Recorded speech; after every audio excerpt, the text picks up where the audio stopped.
I, 39-year-old man, was raised in a very white household. My mom was very much a follower of the American suburbia, white mom culture. This sadly includes the racism. I've been married to my husband, 44-year-old man, for 8 years, and he was raised in a mixed-race home, Filipino, Japanese, and Black. It's normal in Filipino culture for multiple generations of family to live together. My husband lived with his mom, and now the three of us live together. My mom always said she thought it was BS, and he was a basement-dwelling mama's boy.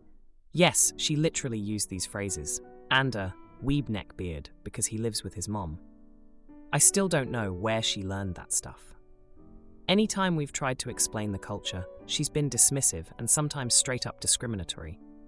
She joked before that her culture was not being a freeloader.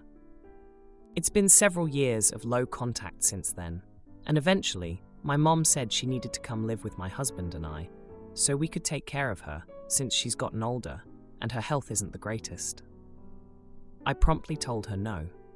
Typically, when she asks, I just send her pamphlets to old folks' homes.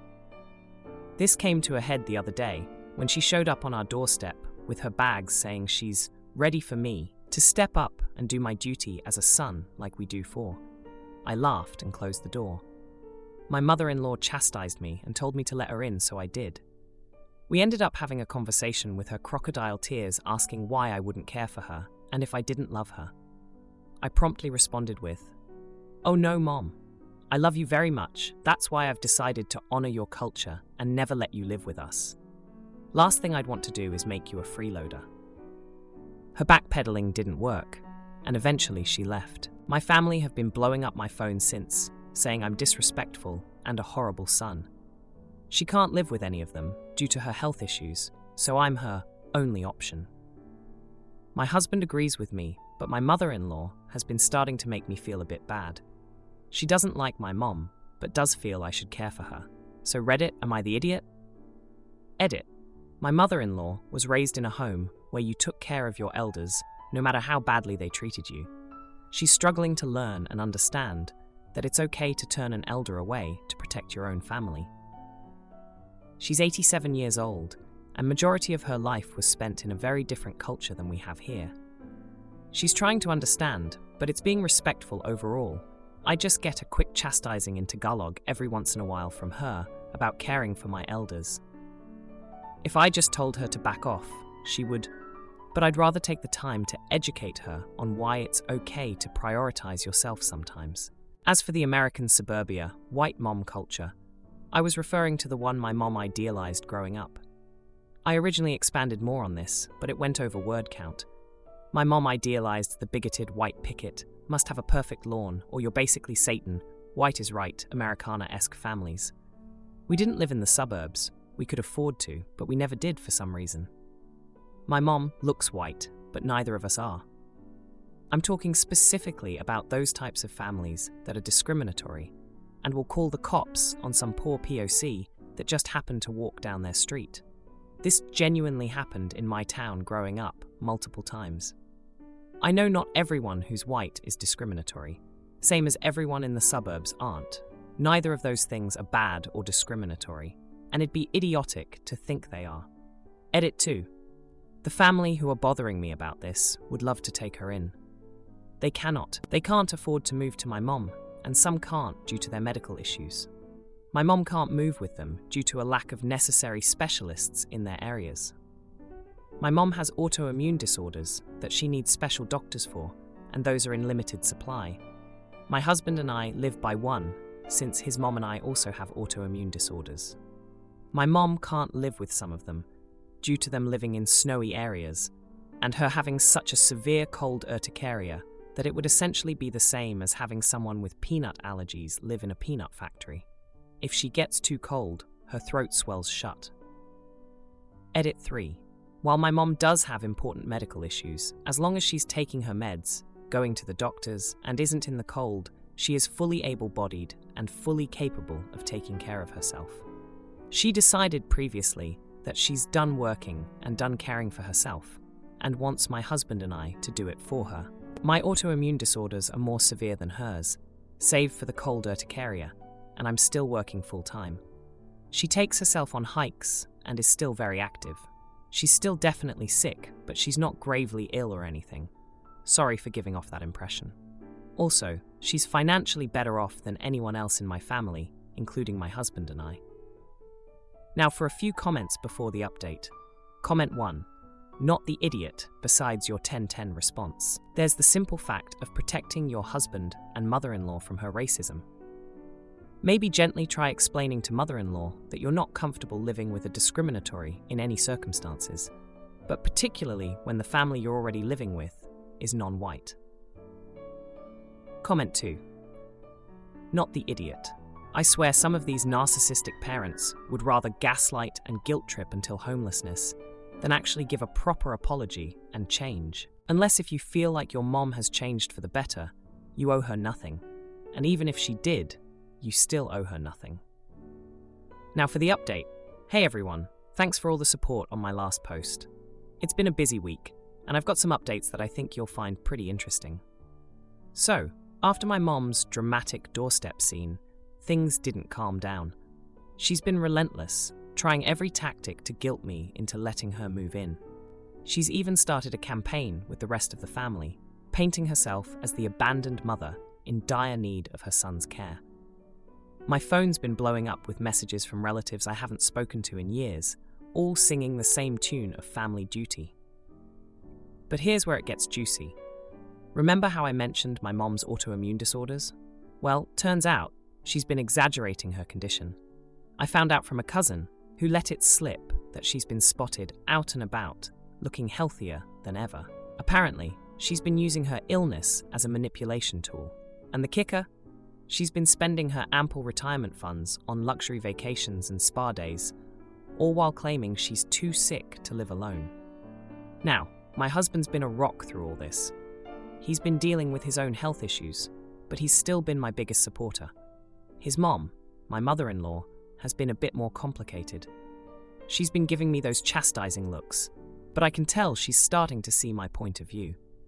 She's from a generation where you didn't question family obligations, but she's also seen firsthand how toxic my mom can be. The family pressure ramped up when my mom staged a health crisis at a family gathering I wasn't at. She made a big show of fainting, but my eagle-eyed aunt noticed she conveniently collapsed onto a couch. My aunt's a nurse, and she called my mom out on her theatrics. That caused a huge argument, and now the family's split on who to believe. But here's the real shocker. My mom's been secretly meeting with a lawyer, trying to find a way to force us to take her in. She's been looking into elder care laws and trying to twist them to her advantage. I only found out because the lawyer she consulted is actually a friend of my husband's family, and he gave us a heads up. The confrontation was inevitable. My mom showed up again, this time with a stack of papers she claimed gave her the right to live with us. I had to remind her that those papers meant nothing without a court's backing, and that her financial situation made her more than capable of caring for herself. She didn't take it well. There were tears, accusations, and a lot of shouting. My husband, despite his own health, stood by me like a pillar. He reminded her of the cultural respect we have for elders in his family, but also the respect for personal boundaries. My mother-in-law, bless her heart, even chimed in with a few choice words in Tagalog that had my mom looking like she'd been slapped with a fish. The fallout's been messy. Some family members are on our side while others are still under my mom's spell. It's been a tough week of navigating these choppy family waters, but my husband and I are standing firm. We've got each other's backs, and that's what counts. As for my mom, she's still trying to play the victim, but her credibility's taken a hit. The family's starting to see her true colors, and it's not the picture of the frail, helpless mother she's been trying to paint. My twin dresses us the same and signs us up for the same college, but I submit my art to a show and win a scholarship. So now I'm planning my escape without her knowing. My twin sister Tali, 17-year-old female, and I, 17-year-old female, are identical twins. We're also the oldest of our siblings, with 2 younger sisters and 2 younger brothers. Thali and I have been presented as a pair since birth. We were dressed the same, named very similarly. We have the exact same middle name. Our hairstyles for several years were the same. It was all just the same. We even did extracurricular activities the same, and our parents fought for us to always be in the same class as each other. And we also share a bedroom. Thali loved it. She identifies heavily with being a twin. She's also got a very strained relationship with our younger siblings, because to her, only I exist. I'm the opposite. I have a better relationship with all my other siblings, and Thali is the one I struggle with the most. I never get any real space from her. There's literally nowhere I have that's just mine. When I started trying to gain my own identity, our parents became stricter about going to friends' houses, and we both need to go. Thali will never let me go without her either, and if she even suspects I'm doing something without her, she tells our parents who demand I take her. I excelled in art, and my art teacher wanted to put me forward for a competition running a few hours from us. But because Thali wasn't considered good enough at art, my parents refused to give their consent for it. Did I mention we take the exact same classes? Because my parents and Thali just waited for me to decide my electives, and then they got her into the same ones. One thing that has been clear since we were 10, and maybe even younger, and I just forget, is that we were expected to go to college together. The same college, we're expected to be roommates and request a roommate exchange for each other if we don't naturally get paired together. It was always my nightmare. For me, turning 18 is the time I want to spread my wings as Thea instead of just continuing on as part of Thea and Thalia. I never told my parents, but my plans are not college related, and they assume it still is after graduation. But I have been talking to my guidance counselor about other options. I'm thinking I might move out after my 18th birthday in June and work for a while to gain that independence, and maybe after a year I could do something. I never told my family, for obvious reasons. But my parents ended up getting an email from our temporary guidance counselor, not the one I talked to, with more info on the options I had discussed with the regular counselor. It also mentioned my not applying to college. My parents were furious, and they told me to get on the applications and apply before it's too late. Thali heard and was so upset. She started to cry and asked me why I was trying to leave her. She tried to find out what exactly I was considering, but I refused to answer more specifically.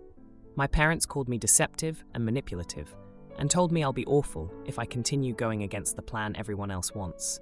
Would I be the idiot if I continue?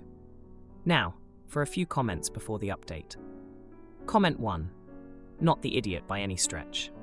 You desperately need some space, and the way your parents have treated you seems very damaging to both you and Thali. You're being controlled and manipulated, and she is not becoming a fully developed adult. You aren't an AH for living your life. I wonder if it would have been better if you'd been transparent about this and regularly, repeatedly told them your intent to live separately, to get space, etc. But given their reactions, I totally see why you didn't. They seem to consider their goals for you to be the same as Thali, to be more important than your own choices and satisfaction with your life, which is beyond messed up. Comment 2. Not the idiot. I'd enlist as soon as you are 18. Get a job, get far away, get experience. Then in 4-6 years, use GI Bill and go to college. Build your own life and identity separate from Thali. If you do decide on college, refuse to room with her, preferably at separate schools. Choose your own major and not see her except at school holidays. This being conjoined and codependent is not healthy for you or her. I wish you had spoken to counselors years ago and request separate classes from her. Many school districts deliberately separate twins to foster independence, but it seems like your parents interfered with that. Now for the update. Hey everyone, thanks for all the support on my last post. It's been a hectic week, and I've got some updates that I think you'll find pretty shocking. So, after the whole blow-up with my parents finding out about my plans, things went from bad to worse. Thali has been on my case non-stop. She's been following me around even more than usual, like my shadow. It's like she's trying to merge our lives even more, if that's possible. She's been snooping through my stuff, trying to find any hint of my plans. I caught her red-handed going through my journal. I was furious, but when I confronted her, she just cried and played the victim, saying she was scared of losing me. Our parents, of course, took her side. Remember how I mentioned our strained relationships with our younger siblings? Well, Thali has been trying to turn them against me too. She's been whispering in their ears, painting me as the bad twin who's abandoning the family. My little brothers, who usually look up to me, have been giving me the cold shoulder. And my younger sisters, who I've always been close with, are now confused and hurt. Not sure who to believe, but here's the jaw-dropping part. Thali has been secretly applying to colleges for both of us. She somehow got her hands on my personal information and forged my signature on application forms. I only found out when I got an acceptance letter from a college I never applied to. I was shocked. When I confronted her, she just shrugged and said she was doing what was best for us. Our parents praised her for being proactive. I've been feeling trapped, like the walls are closing in on me. I reached out to my art teacher, the one who believes in my talent, and she's been a lifeline. She's been helping me apply for scholarships and programs that could give me a chance to pursue my art seriously. She even offered to let me use her address for correspondence to keep it from Thali and my parents. But karma has a funny way of working things out. Just when I thought I couldn't take it anymore, something subtle but incredible happened. Thali, in her obsession with keeping us together, accidentally mixed up our portfolios when she submitted an art piece to a local exhibition. It was a piece I had poured my heart into, and it got selected for a special recognition. Thali was livid when she found out the mistake, but she couldn't do anything without exposing her own deceit. The exhibition night was a confrontation like no other. My parents were there, beaming with pride, thinking it was Thali's work being honoured. But when the host called my name, not Thali's, to receive the award, the look on their faces was priceless. They were confused, and for the first time, they saw me as an individual with my own talents. Thali tried to play it off, but the host mentioned how the piece spoke of longing for freedom and individuality, which clearly wasn't something Thali could relate to. My parents couldn't ignore the truth any longer. They realized that they had been pushing us to be the same when we were anything but. The fallout from that night has been intense. My parents have been quieter, more reflective. They haven't apologized, but I can tell they're rethinking things. Thali has been avoiding me, which, honestly, has been a relief. I've been able to breathe for the first time in years. I've decided to take the scholarship my art teacher helped me secure. It's not at a college, but at an esteemed art institute. It's a huge step towards my independence, and I'm taking it. I haven't told my family yet, but I will soon. I'm not looking forward to the drama, but I'm ready for it. My girlfriend's singing is bad, but I lie to spare her feelings until a viral cringe video exposes the truth and she quits music. So I set up a showcase to win back her trust and confidence. My 22-year-old male girlfriend, 23-year-old female, is a very artistic person who loves trying new things. Her most recent obsession is songwriting. About 2 months ago, a friend of hers got her to attend a beginner's workshop for it, and she's been hooked ever since. She signed up for guitar and voice lessons, and writes whenever she has a moment of free time. When she finishes something, I'm the first person she shows it to. I love seeing her so excited about something, and I'm glad she feels comfortable enough to share her art with me. She is, however, terrible at singing, like truly awful. And to be fully honest, she's not that good at guitar either. But obviously, I never wanted to tell her that. If she asked me how something sounded, I always said it was beautiful. I didn't think there was anything wrong with this kind of lie, since it supported her and made her feel more confident. She disagrees. To give some context as to how she found out I was lying, a few weeks ago, she asked me if it would be a good idea to start a TikTok page for her singing and songwriting. I could tell she was excited about it, but was nervous about putting her work on the internet. I told her she was crazy talented and should go for it. She lit up after I said this, and in the following days worked really hard to make videos of her original music. They didn't gain much traction, but she seemed to be having fun being a content creator, so I felt like I'd made the right decision in encouraging her. But yesterday, she walked into our bedroom sobbing and demanded to know why I'd told her she could sing. I asked her what she meant, and she threw her phone down for me to look at. On it was one of her TikToks. It was one of those trends where you duet another musician by singing color-coded lyrics. Her video had been reposted to a cringe meme page and had blown up overnight. The comments were all horrible, truthful in some cases, but really mean about it. She asked me again through tears why I'd never told her she was bad. I told her she wasn't bad, people were just mean. If hundreds of comments say I can't sing, then I can't sing, she snapped at me. So stop lying. Okay, I said. Fine. You're definitely no Beyoncé. You have a really unique sound though, and I love that you share it. I thought she'd feel encouraged by this, but it only made things worse.